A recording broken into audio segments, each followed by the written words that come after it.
más.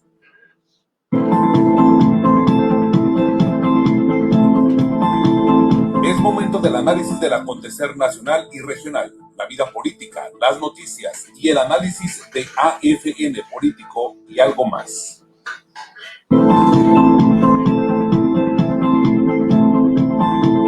Es momento del análisis del acontecer nacional y regional, la vida política, las noticias y el análisis de AFN Político y algo más.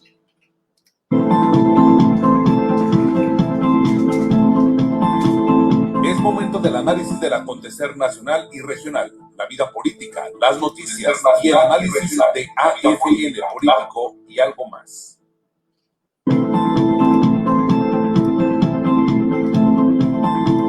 Es momento del análisis del acontecer nacional y regional, la vida política, las noticias y el análisis de AFN Político y algo más.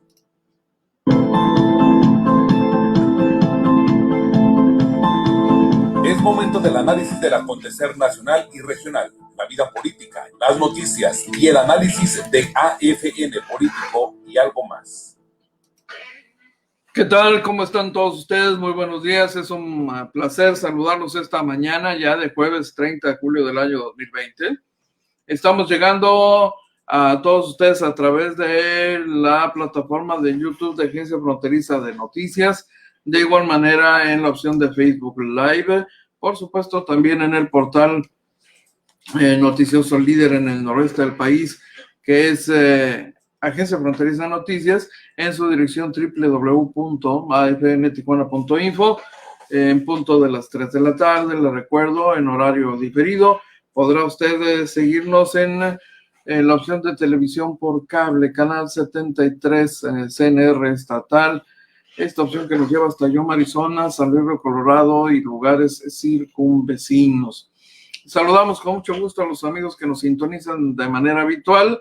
Muchísimas gracias y listos para compartirles información de las últimas horas, de los últimos minutos.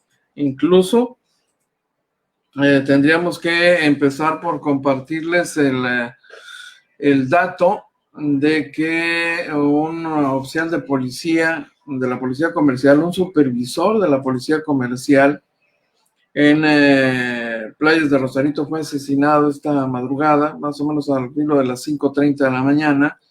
Hacía guardia, yo debo decirle, en las afueras de un centro comunitario en la colonia Constitución, un centro pues donde habitan adultos mayores, personas de la tercera edad, y según la Secretaría de Seguridad Pública, la Secretaría de Seguridad Ciudadana, porque así se llama hoy día ahí en Rosarito, habrían intentado los atacantes asaltar el lugar. El supervisor de policía opuso resistencia, los enfrentó, hubo intercambio de disparos, recibió un tiro en el abdomen que terminó con su vida. Y el dato que le podemos compartir es que hubo 2 sospechosos detenidos finalmente.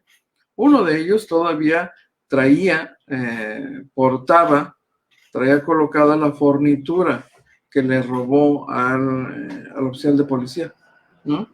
Están en calidad de sospechosos, por supuesto, legalmente, pero todo parece indicar que se trata de los responsables de este asesinato. No se tiene conocimiento en este momento de que exista un tercer involucrado, no se descarta tampoco, pero pues esto será confirmado en todo caso durante las pesquisas, los interrogatorios por parte de la Fiscalía General de Justicia del Estado, porque el asunto ya está en sus manos. Los elementos del área pericial de la Fiscalía General de Justicia del Estado trabajaban todavía hace rato ahí en la escena del crimen, pues terminando de hacer todo el trabajo técnico de levantamiento de datos, los casquillos, todo lo que se hace en una escena de crimen, medir distancias de entre los casquillos, la víctima, la dirección, el ángulo, todo esto es parte del trabajo pericial. Y finalmente, cuando ya la escena del crimen está finalmente revisada y registrada, documentada, medida, se procede al levantamiento del cuerpo de la víctima. Todo cuenta hasta la posición en que queda la víctima para calcular más o menos o tratar de reconstruir los hechos ocurridos ahí. Entonces es un trabajo minucioso, detallado. Por eso, a diferencia de lo que ocurría hace algunos años, el trabajo pericial es más prolongado, y el levantamiento de un cuerpo tarda más habitualmente. Así que está en pleno proceso esto en Playas de Rosarito. Es la conmoción, evidentemente, comprenderá usted, no es para menos.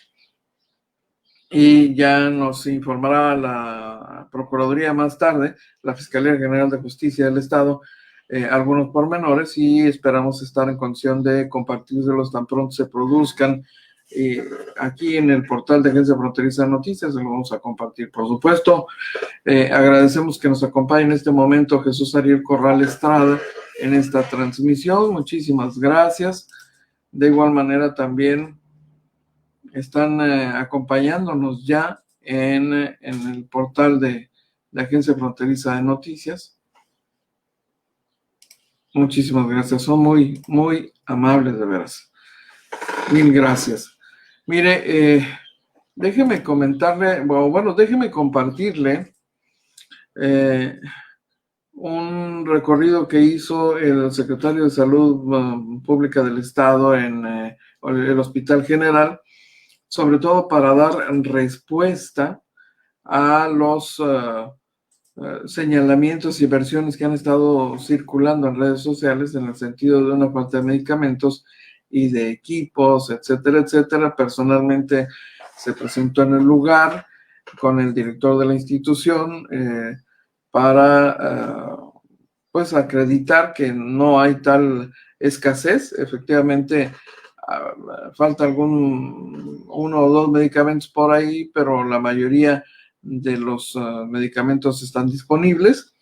Está el caso del tomógrafo, que estaba paralizado efectivamente, pero ya se compró el equipo correspondiente, y entonces el secretario Pérez Rico ha querido salir a dejar constancia documentada de que las versiones que circulan no son necesariamente ciertas, y entonces por eso decidió transmitir, y nosotros se lo compartimos. Nos pareció rescatable que así ocurriese. Vamos al video. Amigos, continuamos con el recorrido. Estamos en el servicio Rayos X, aquí en el Hospital General de Tijuana. Este es el área de tomografía. Si podemos ver para allá, aquí está el tomógrafo. Y aquí está nuestro compañero que nos está dando un tour aquí en esta área, y que él es el que específicamente se toma las tomografías a los pacientes. Y es lo que está sucediendo aquí en el servicio Rayos X con la tomografía. La computadora, que es un aparato enorme que tenemos acá, se abrió, dejó de funcionar, y que es lo que optamos por hacer, precisamente comprar un nuevo aparato, que es la computadora de tomografía. El compañero literalmente fue por al servicio de mi médico, se lo trajo por acá, y hoy en la tarde vienen ingenieros a precisamente poner este aparato y calibrar la tomografía para empezar a funcionar. Más o menos, si nos puedes decir más o menos como cuántos pacientes atiendes al día aquí con pacientes COVID. Aproximadamente son unos 12 pacientes los que trabajan, tanto como de hospital como son los externos. Porque ahora están pidiendo los protocolos, que es tomografía para ingresar. Un protocolo completo para tomografía. Y precisamente por eso tuvimos que procurar este equipo, porque aquí 12 tomografías es una cantidad buena de tomografías. Como todo otro equipo electrónico de alta calibración médica, tiende a fallar, y para precisamente evitar ese tipo de fallas, compramos ya la nueva computadora de la tomografía, de tener el menos tiempo posible este tomógrafo, que dicho sea paso ya ocupa un recambio, pero el menos tiempo posible este tomógrafo abajo para poder seguir tratando pacientes.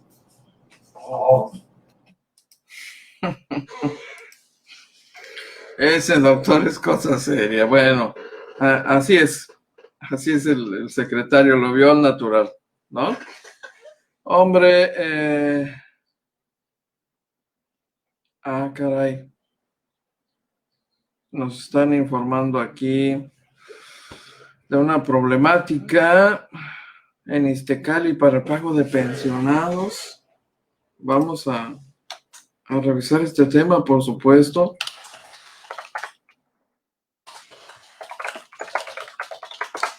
Tomamos nota, agradecemos el dato y por supuesto, con todo gusto lo atendemos. Yo debo decirle una queja de un trabajador ya pensionado.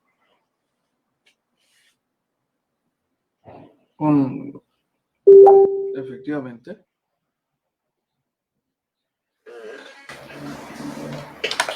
Muy bien, pues así será. Vamos a darle seguimiento, por supuesto, con todo gusto. Oiga, saludamos a mi tocayo, José Enrique Ibarra, ya está con nosotros. Muchísimas gracias, muy amable. Norma Martín, de igual manera, muchísimas gracias. Buenos días, bienvenida. Déjeme compartirle un tema que puede parecer broma, pero no lo es, mire. ¿Usted se imagina al poderoso presidente norteamericano Donald Trump con ese carácter que tiene, con esa actitud, ¿no? Autosuficiente, de pronto sugerir, casi pedir que se posterguen las elecciones presidenciales porque supuestamente hay un riesgo de fraude? En los Estados Unidos, el país de la democracia, perdóneme, ¿no? No puedo menos que sonreír por este asunto, porque viniendo del propio presidente de los Estados Unidos, caray, ¿en serio? Lo interesante del asunto es que, como ya nos hemos dado cuenta, su contrincante, Joe Biden, que fue vicepresidente de los Estados Unidos en la administración del presidente Barack Obama, está por encima, tiene preferencias electorales superiores a las que ha recibido Donald Trump, y entonces esto ha generado, por supuesto, usted comprenderá, suspicacia, por decirlo menos, ¿no? Son 4 puntos de ventaja sobre Donald Trump en Florida, según el último sondeo, 4 puntos de ventaja. Y pues no es un asunto menor, porque se trata de una zona crucial. Es una intención de voto del 50% que tiene Joe Biden contra el 46% según una nueva encuesta de cara a las elecciones del próximo 3 de noviembre. Un 4% de los encuestados según la firma Mason-Dixon. Todos ellos registrados como votantes, aún no decide a quién va a elegir. Es un 4 que se puede mover eventualmente. Suena difícil de todas maneras que el 4% se mueva por entero al presidente norteamericano, a menos que ocurra algo verdaderamente especial. Y lo cierto es que el ex vicepresidente Biden tiene sus mayores seguidores entre los demócratas. Estamos hablando del 87% frente al 9% de Donald Trump. Los independientes también, los afroamericanos, las mujeres, los hispanos, las personas de entre 18 y 34 años, pero por encima enteramente de la preferencia para Donald Trump. Estos datos que le comparto, miren, no son poca cosa, entre los independientes, el candidato Biden tiene un 52% de preferencias contra el 43% para Trump. Entre mujeres, hay una diferencia de casi 10 puntos. Las mujeres votarían por Joe Biden en un 53% contra el 43% para Donald Trump. Entre los afroamericanos, bueno, es espectacular la diferencia. La comunidad afroamericana estaría a favor de él en un 88% contra el 6%, ¿no?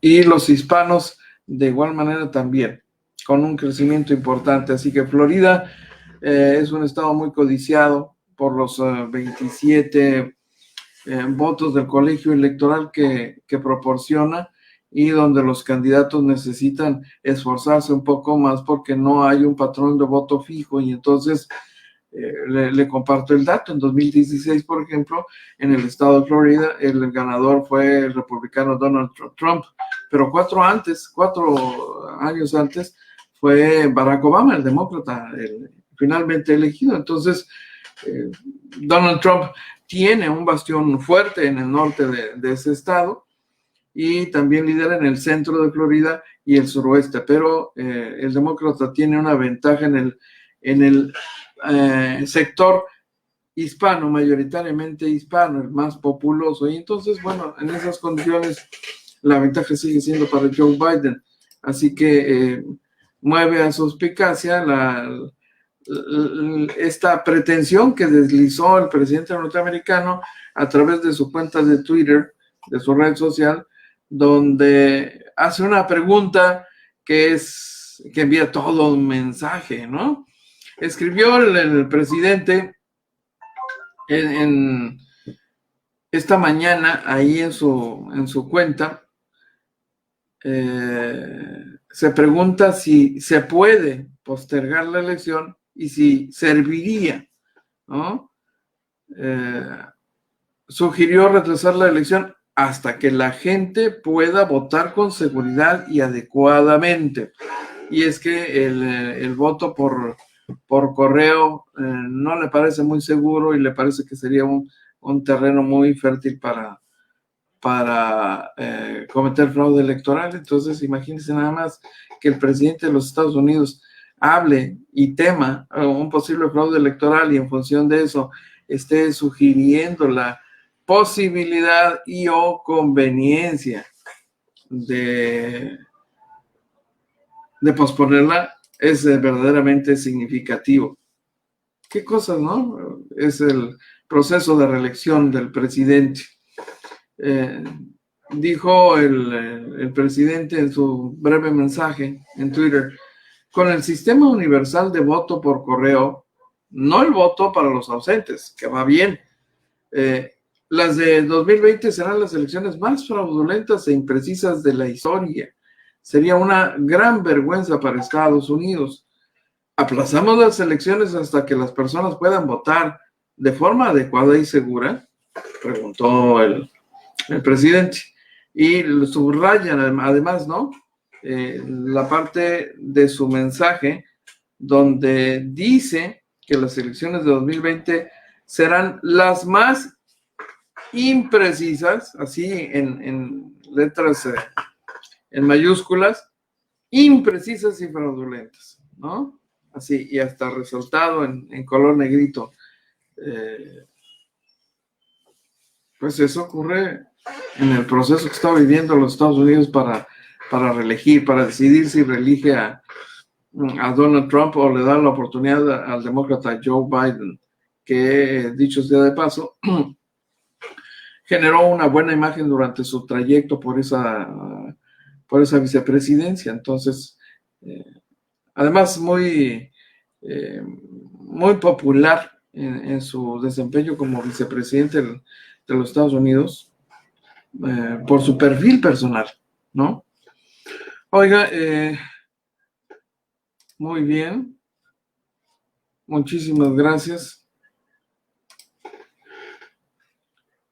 Tomamos nota de este otro reporte, como no, muy amable.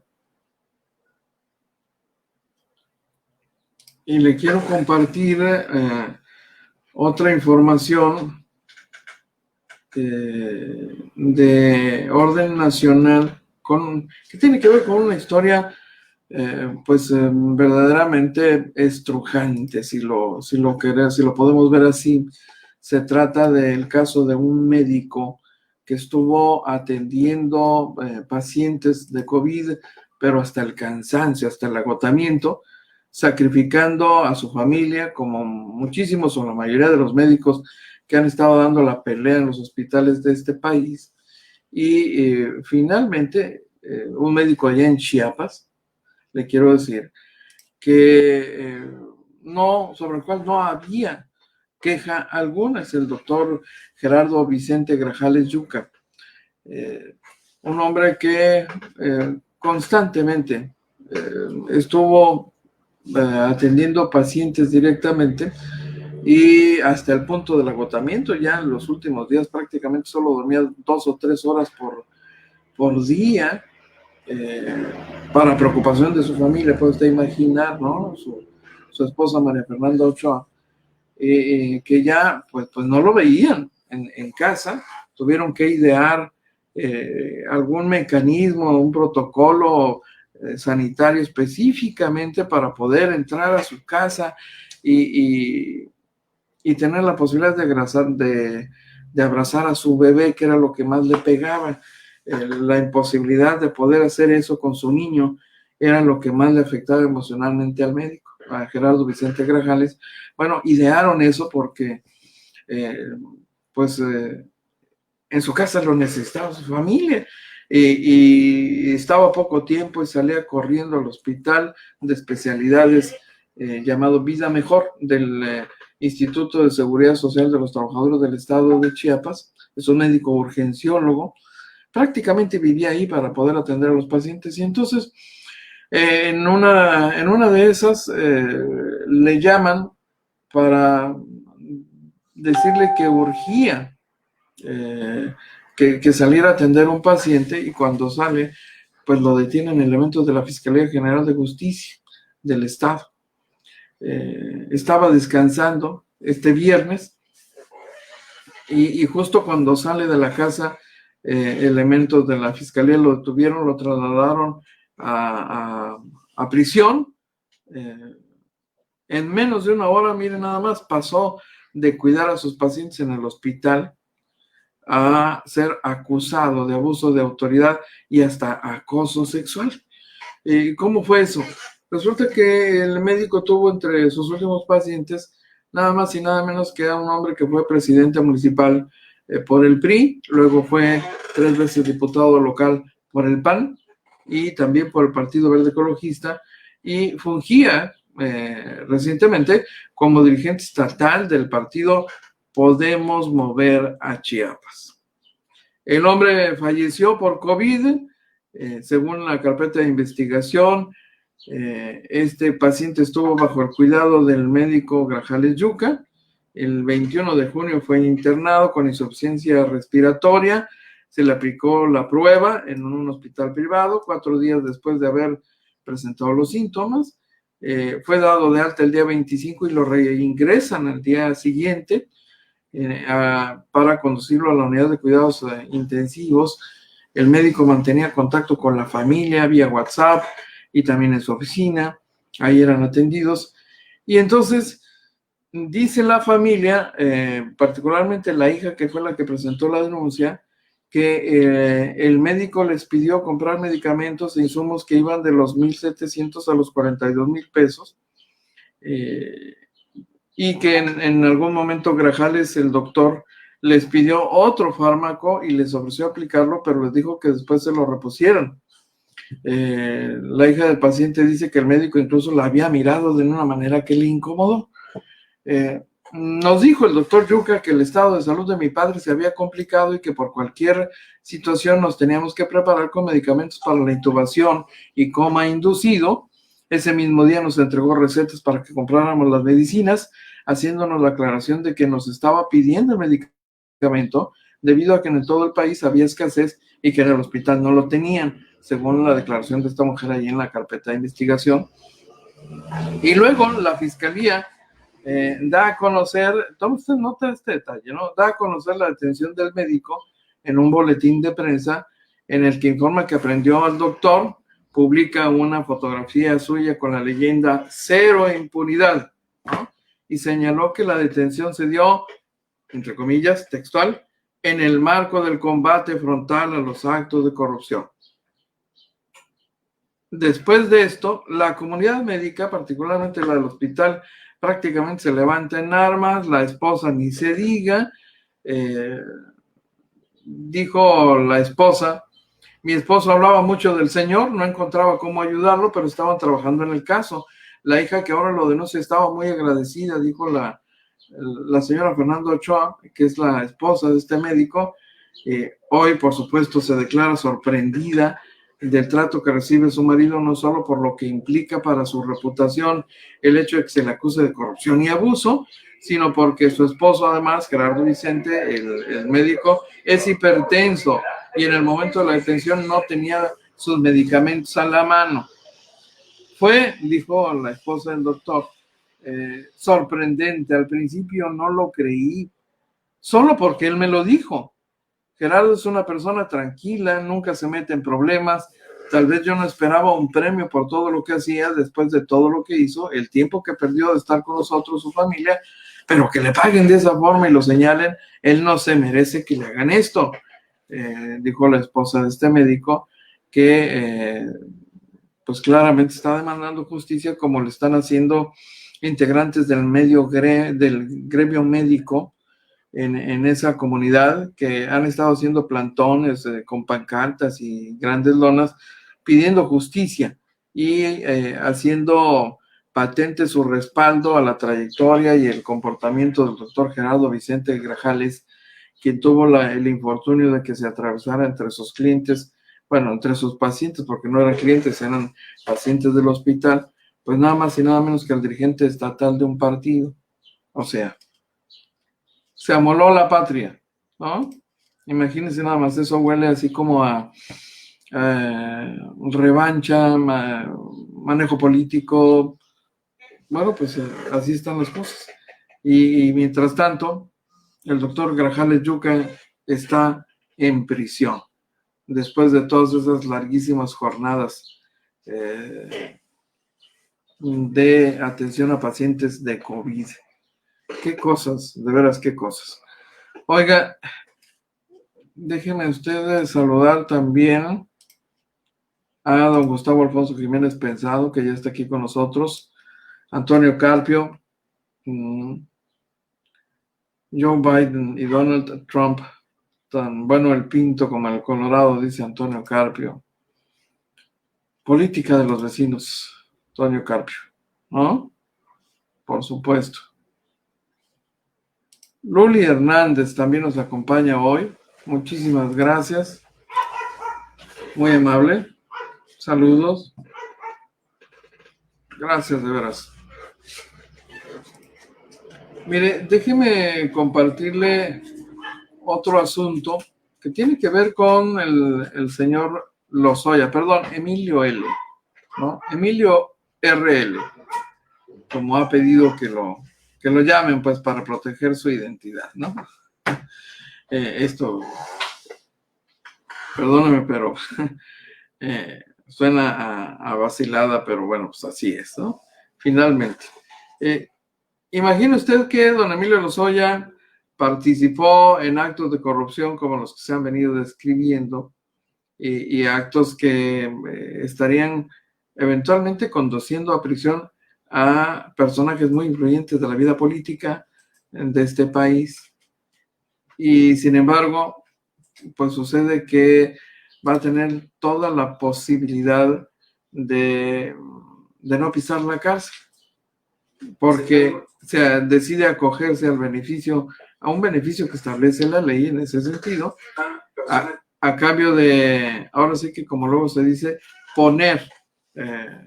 denunciar, exhibir a los responsables o principales involucrados en este caso de corrupción, en donde él, por supuesto, se declara inocente.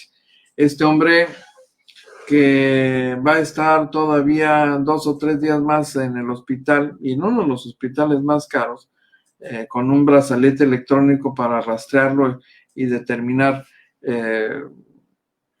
justamente en dónde anda físicamente, hacia dónde se mueve, evitar su huida. Pues no deja de ser una prisión, pero pues no hay comparación, ¿no? Pues es una jaula de oro. Y estará ahí todavía recibiendo atención médica. Mientras tanto, el juez decidió finalmente vincular a proceso a Emilio Lozoya por el caso de Odebrecht, pero sin pisar la cárcel, y todo parece indicar que definitivamente no va a pisar la cárcel, estaría siguiendo su proceso, pero en libertad. Un juez federal lo vinculó a proceso por asociación delictuosa, lavado de dinero y cohecho en el caso de Odebrecht. Con esto pues, se convierte en el segundo mexicano contra el que se dicta una determinación de este tipo por los sobornos entregados a la constructora brasileña. La Fiscalía, sin embargo, no pidió prisión preventiva contra Lozoya en este asunto. Los fiscales pidieron que Lozoya utilice el brazalete electrónico solamente, que permanezca vigilado y que no se le permita salir del país. El juez aceptó también la medida y le dictó libertad condicional. Durante la diligencia, la Fiscalía General de la República detalló que Lozoya mantuvo una relación cercana con el exdirector de Odebrecht en México, Luis de Meneses, a quien convenció de financiar con $4 millones la campaña de Enrique Peña Nieto en 2012, a cambio de que si el PRI ganaba la presidencia, la constructora recibiera contratos de obra pública que finalmente, por supuesto, recibió, y jugosos además. Según la Fiscalía, adicionalmente, Lozoya apoyó a Odebrecht para posicionarlo entre diversos empresarios mexicanos y lograr contratos en Tamaulipas, Veracruz e Hidalgo principalmente. Según esta información en el expediente, ya como director de Petróleos Mexicanos, Lozoya pues recibió $6 millones en sobornos para que Odebrecht obtuviera contratos con la petrolera. Por estas operaciones, la constructora se benefició con $39 millones, pero en ganancias, nada más en utilidades, $9 millones, 39, perdone usted, obtenidas por los contratos de obra pública. Así que, como medidas cautelares, los fiscales pidieron que el exdirector de Petróleos Mexicanos utilizara el brazalete, que es algo que se concedió finalmente, que permanezca vigilado de igual manera y que no se le permita salir de la Ciudad de México, lo cual también aceptó el juez. Tendrá que presentarse a firmar 2 veces al Centro de Justicia del Reclusorio Norte. El juez decretó la libertad condicional y concedió 6 meses para la investigación complementaria en el caso de Odebrecht, donde hay más, porque, mire, hoy ya se sabe que los videos que exhiben estas irregularidades efectivamente confirman la declaración de Luis Alberto Meneses, el exdirector de Odebrecht en México. Es una declaración que hizo ante la PGR en Brasil el 16 de diciembre de 2016. Esos videos que fueron confidenciales forman parte de la investigación sobre Odebrecht y la relación entre Luis Alberto Meneses y Lozoya destacó durante la formulación de imputación de la Fiscalía General de la República contra el exdirector de Pemex por los delitos de cohecho, asociación delictuosa y lavado de dinero.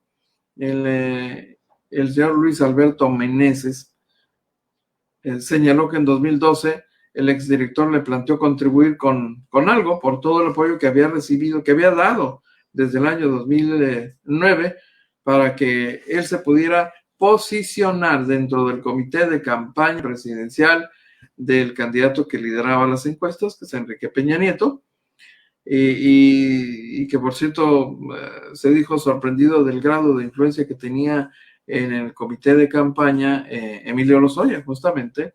No, bueno, pues con esa convicción y con esa seguridad sobre el grado de influencia que tenía Lozoya, pues lo que le pidieron, ¿no?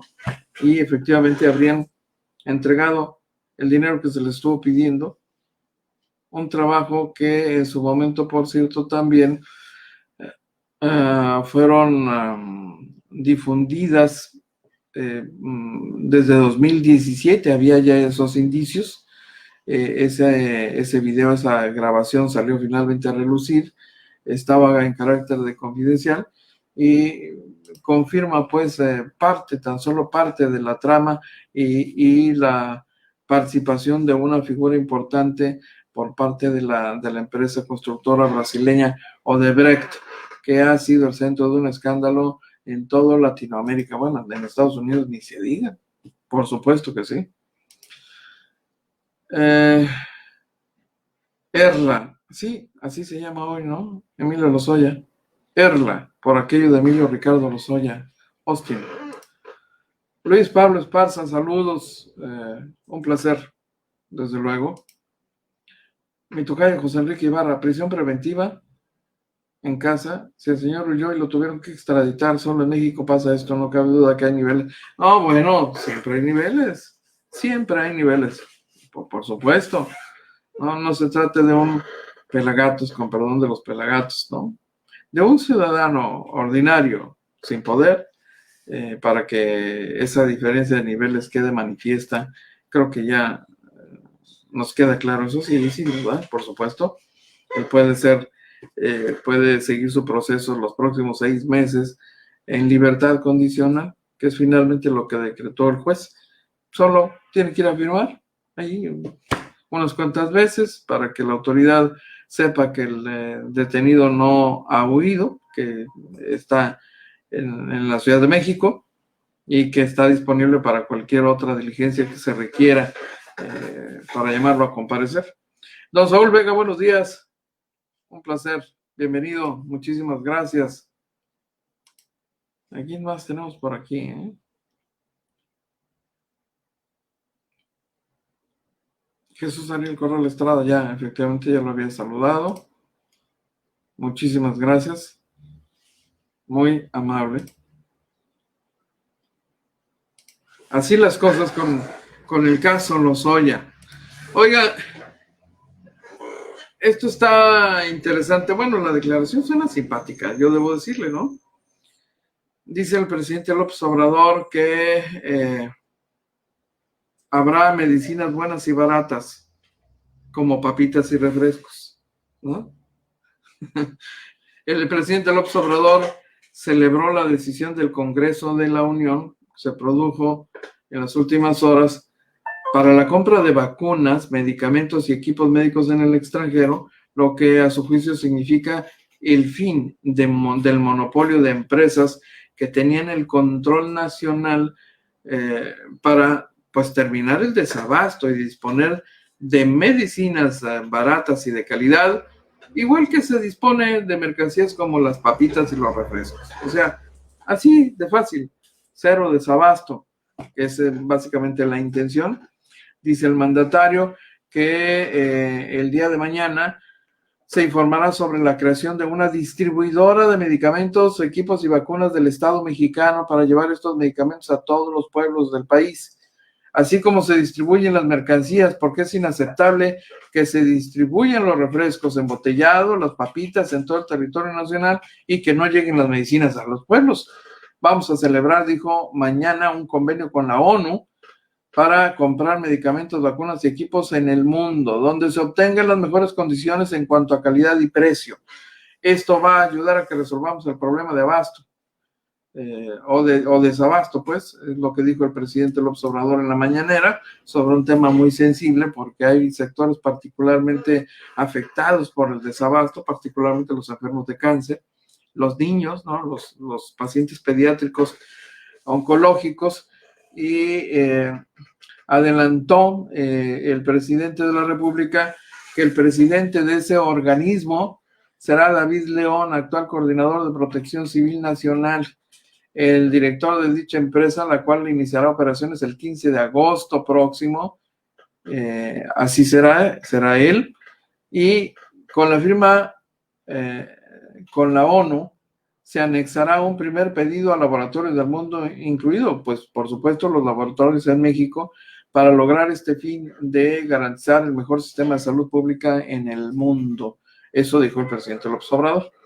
Los detalles se van a dar a conocer el próximo lunes, pero ya se tomó la decisión de que no se regrese en 2 meses a clases presenciales, esto en el gran tema de la educación que tienen los padres de familia, pues, en ascuas, y que finalmente En agosto y septiembre las clases serán virtuales y el regreso a las aulas sería hasta el 1 de octubre de este año. En caso del regreso a las oficinas de los trabajadores al servicio del Estado, que está previsto que también ocurra el día 1, seguirá igual como hasta la fecha, porque hay áreas donde debe seguir la atención sobre todo con los programas sociales, la seguridad pública, el sector salud. La Presidencia de la República debe continuar sus actividades de manera normal. Y dice también el presidente que finalmente para el 15 y 16 de septiembre, pese a la pandemia, está dispuesto a que se realice la tradicional ceremonia del grito de independencia y el desfile de un día después, tema que, como puede usted suponer, ha generado un escándalo en redes sociales, ¿no? Porque es una invitación a infringir las medidas de control sanitario, las medidas de salud. Por lo pronto, la ceremonia del grito está en pie, programada de conformidad con lo previsto, y será desde el balcón principal de Palacio Nacional, guardando la sana distancia. En la plancha del Zócalo capitalino se puede distribuir hasta 500 personas, no más, separadas, y con representación de los 32 estados de la República, para que, y también, por supuesto, la presencia de medios de comunicación, y lo de siempre en esta fecha especial, ¿no? La posibilidad de transmitir en directo por televisión y en redes sociales, pues este evento, que es un evento obligado, quizá el más importante del calendario cívico nacional. Hizo la propuesta, dijo el presidente, porque hay un comité de esta ceremonia para que sea con antorchas, para enviar el mensaje en el sentido de que sigue encendida la llama de la esperanza, porque así es. La gente mantiene la esperanza y es una fuerza muy poderosa, dijo López Obrador, a propósito de los temas abordados esta mañana en la mañanera, particularmente de los medicamentos, que es un tema muy sensible, donde hay muchísimas exigencias al gobierno federal, sobre todo porque ha habido casos muy dramáticos de desabasto de medicamentos, donde se pone en peligro la vida de los pacientes. El caso más emblemático para Baja California, por ejemplo, para Tijuana, pues es el de los niños con cáncer, ¿no? Cerca de 200 niños con cáncer que debían recibir su tratamiento sin falta porque corren peligro de muerte. Y el Instituto Mexicano del Seguro Social, que es la institución de salud pública federal de gobierno, no ha tenido la capacidad para garantizar el abasto de medicamentos. Vaya, aún con el dinero a la mano, no ha sido posible conseguirlos. Hay desabasto, o vaya usted a saber si hay ocultamiento de medicamentos para encarecerlos. Ya sabemos que es una estrategia real, ocurre, y podría estar ocurriendo, eventualmente es posible, pero hasta el momento no se han detectado ni comprobado cosas por el estilo, aunque la sospecha, pues inevitablemente ahí está, ¿no? Aunque nos insistan, sería difícil que nos convencieran.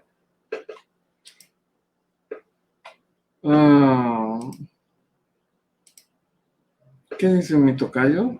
Ibarra lo hubiera comprado al doctor Simi. Bueno, pues parece que el doctor Simi solo maneja similares, ¿no? Ese es el problema.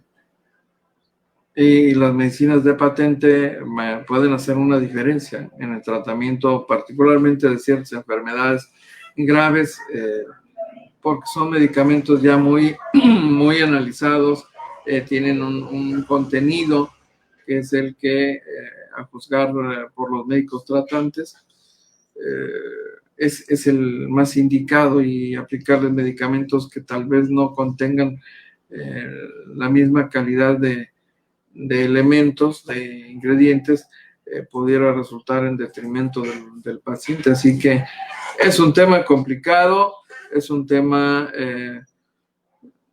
complicado también porque pues nosotros no somos médicos, no somos especialistas, ni tenemos la experiencia suficiente para determinar si de verdad un medicamento puede ser sustituido por un similar, sobre todo cuando se trata de pacientes como los niños con cáncer. 200 niños con cáncer en Baja California. Y todos ellos son atendidos en Tijuana, concentrados en Tijuana. Qué cosas, ¿eh? Qué complicado de veras, complejo. Oiga, déjeme comentarle otro asunto.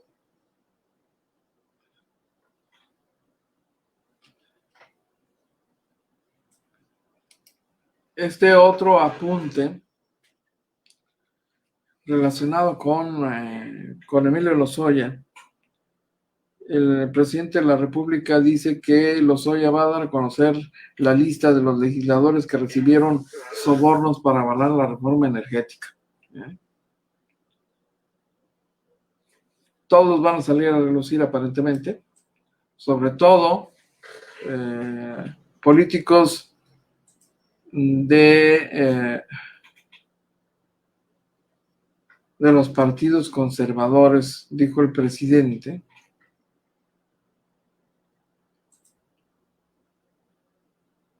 Fuera máscaras, dijo.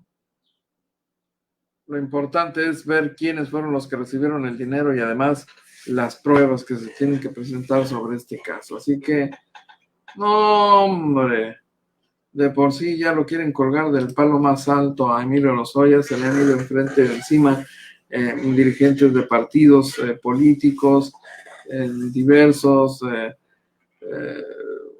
de diferentes denominaciones priistas en su mayoría, como doña Claudia Ruiz Macías Salinas, ¿no? La sobrina del expresidente Carlos Salinas de Gortari, que se lanzó a la yugular y descalificó a Emilio Lozoya, y han empezado a surgir afirmaciones en el sentido de cómo es posible creerle a un delincuente como Lozoya, ¿no?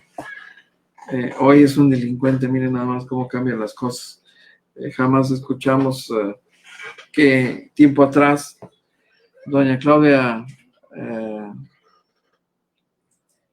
la sobrina del expresidente Carlos Salinas de Gortari, hiciese señalamientos de esa naturaleza contra Lozoya, incluso cuando fue dirigente nacional del PRI, Claudia Ruiz Macías Salinas. Hoy Lozoya es un delincuente. ¿Cómo cambian los tiempos?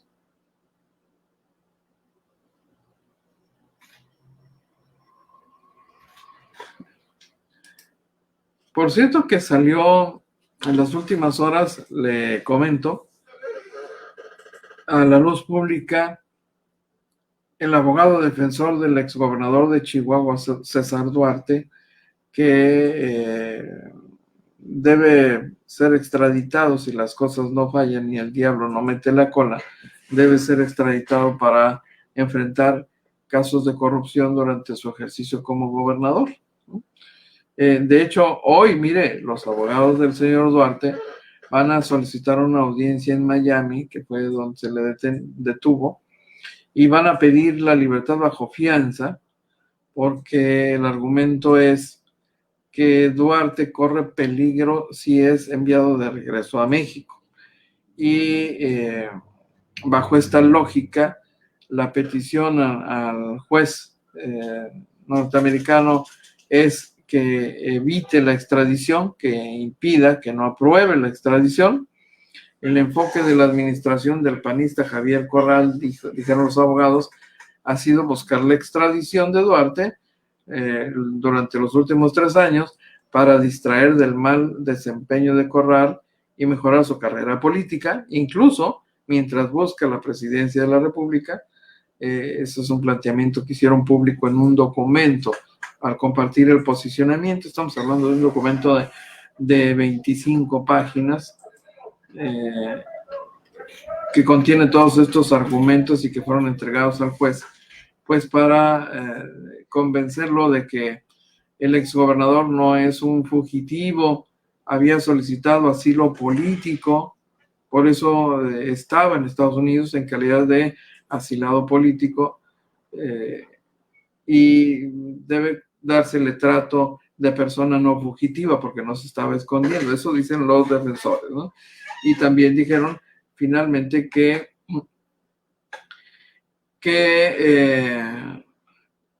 Duarte se ha mostrado con el mayor ánimo de cooperación en todo momento, ofreciéndose voluntariamente a rendirse en respuesta a cualquier orden de arresto, y que pues Duarte no tiene conexiones con ningún país fuera de los Estados Unidos, aparte de México, y se descarta de esta forma la posibilidad de que pudiera huir si es extraditado.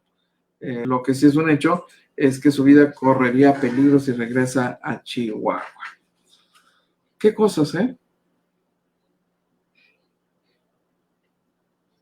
Y no es el único en capilla. El exgobernador César Duarte. Que César Duarte está en una encrucijada impresionante a los 57 años de edad, miren nada más. Bueno, se dice víctima de persecución política, ¿no?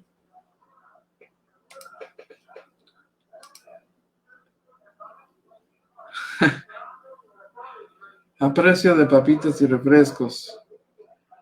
Pues más bien lo que dijo el presidente es que la idea de crear esta empresa, esta distribuidora nacional de medicamentos, tiene el propósito de garantizar que haya abasto y distribución en todo el país con la misma eficiencia y eficacia que lo hacen las distribuidoras de refrescos y de papitas, ¿no?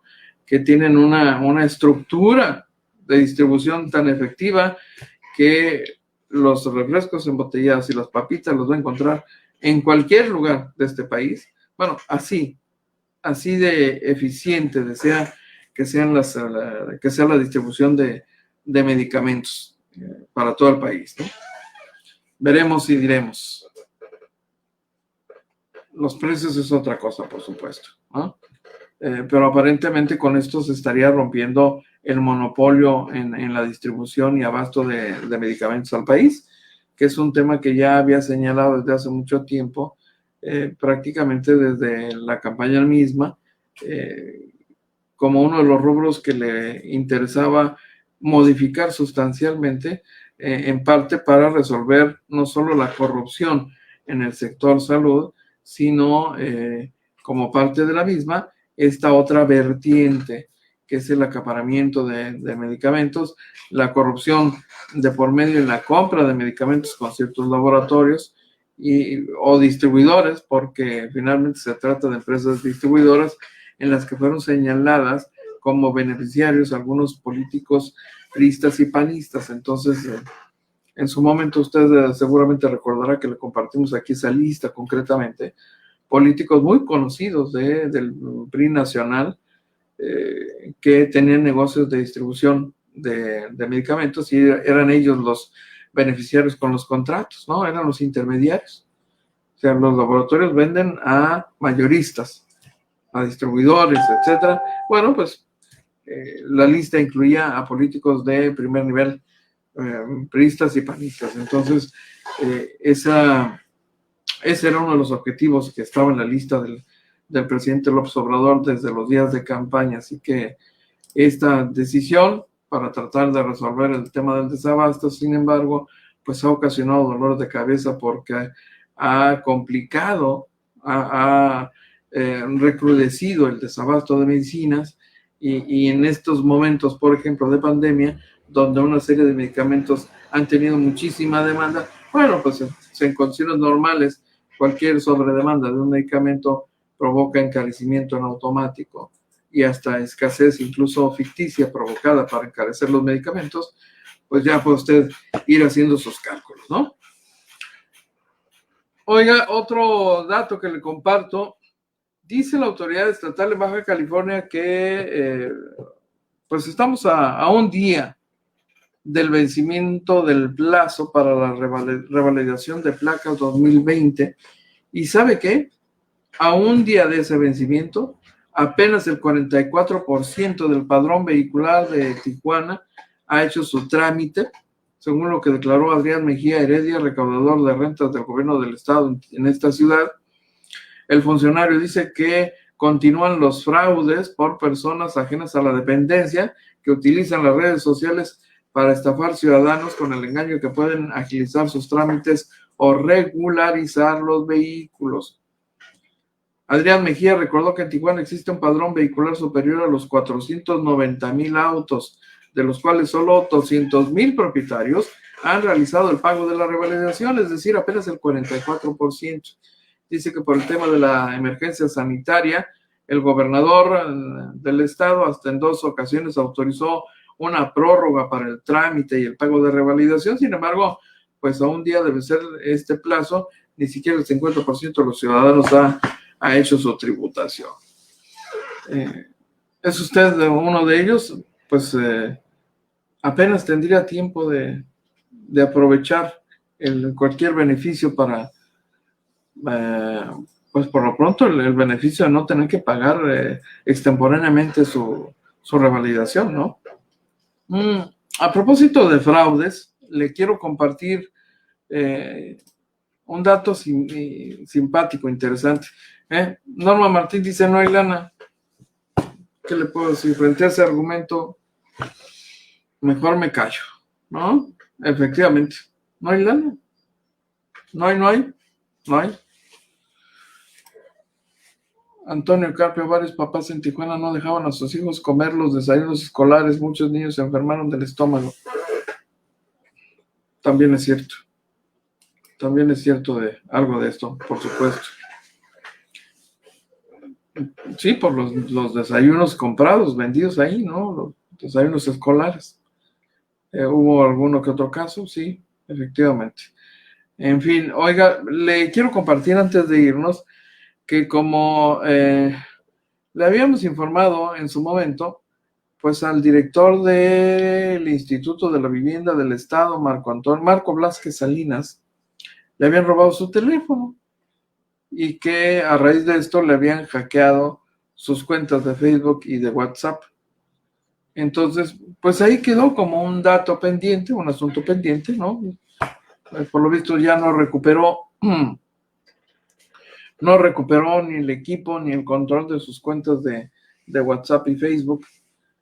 Y la preocupación de él era que los ladrones estuvieran aprovechando para hacer de las suyas. Pues mire, tiene toda la razón, ¿eh?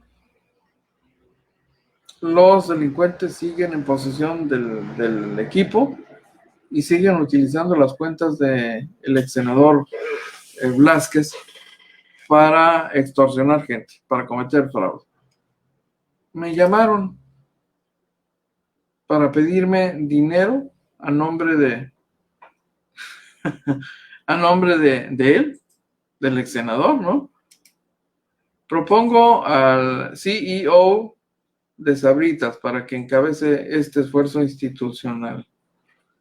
Hombre, no es mala idea, licenciado. Que sea el mero de Sabritas, pues el que opere, el que coordine, el que supervise, pues esta gran, esta creación de una gran red distribuidora, pues debe tener mucha experiencia, sí, ciertamente. Efectivamente, como le cuento, me localizó. Yo figuro entre los contactos del director del Instituto de Vivienda del Estado, porque ya habíamos hecho con él algún enlace, alguna comunicación, y en razón de esto, seguramente recurrieron a los conocidos o a los contactos del director de Indivi. Y le voy a compartir porque esto está interesante. Digo, tal vez usted no tenga entre sus contactos al director de Indivi porque, pues, no es algo que ustedes tengan presente, no tienen relación con él tal vez, pero para quienes la tenemos por razones de cobertura informativa, pues aquí tiene usted, ¿no? Ahí está. Dice, oye, ¿me harías un favor? Qué pena, podrías prestarme 5,000 pesos, te los doy más tarde, ya que no traigo a la mano y tengo una pequeña emergencia. Ahí te repongo algo extra por el favor. ¿Y cómo le haríamos? ¿Tienes para transferencia? de Oxxo, podría, con número de tarjeta y nombre, más fácil. Es que ando fuera, por eso te pedí el favor, qué pena. Lo que la persona que pidió este favor de 5,000 pesos no sabía es que localizamos de inmediato al director del Instituto de la Vivienda del Estado, quien dijo, no soy yo, por favor, ten cuidado, nada que ver, son los delincuentes que se quedaron con mi celular. No tenemos conocimiento de algún otro caso, de algún otro contacto del funcionario estatal que haya intentado conseguir dinero de la misma forma, dinero rápido, porque es claramente la urgencia, para evitar profundizar en la investigación y demás, confiados en que se trata de alguien conocido. Yo debo decir que el director de Indivi y un servidor, pese a que nos conocemos de muchos años, en su vida me ha hablado para decirme, oye, Henry, préstame 5,000 pesos, ¿no? Digo, puede ocurrir, pero pues tomando en cuenta el antecedente del robo que había reportado, no dudamos en llamarle y confirmó que efectivamente los delincuentes siguen activos y haciendo de las suyas. José Enrique Ibarra dice, recuerdo el caso de Mexicali, del encargado de compras del medicamento en el gobierno del estado que fue asesinado y le encontraron cientos de miles de pesos y miles de dólares en efectivo. Teniendo un sueldo de 60,000 pesos y nunca se supo más del caso. Solo aprendieron al actor intelectual, que fue un vendedor de los laboratorios, que tenía conocimiento del dinero que obtenía el funcionario. Es decir, el objetivo del asesinato fue el robo. Sí, recordamos el caso, por supuesto. Oiga, ya se nos ha agotado el tiempo y solo me resta agradecer enormemente la gentileza de su sintonía para esta edición, invitarlo a que nos acompañe en la edición de la 1 de la tarde y más noche, por supuesto, en la edición del día de hoy de Los Reporteros del Barrio, también salen de noche. Así que pásela bien, provechito. Y es todo por hoy. Lo invitamos para que nos siga de lunes a viernes, de 12 a 1 de la tarde por este canal. Agencia Fronteriza de Noticias es el portal de noticias más influyente y que sí se lee.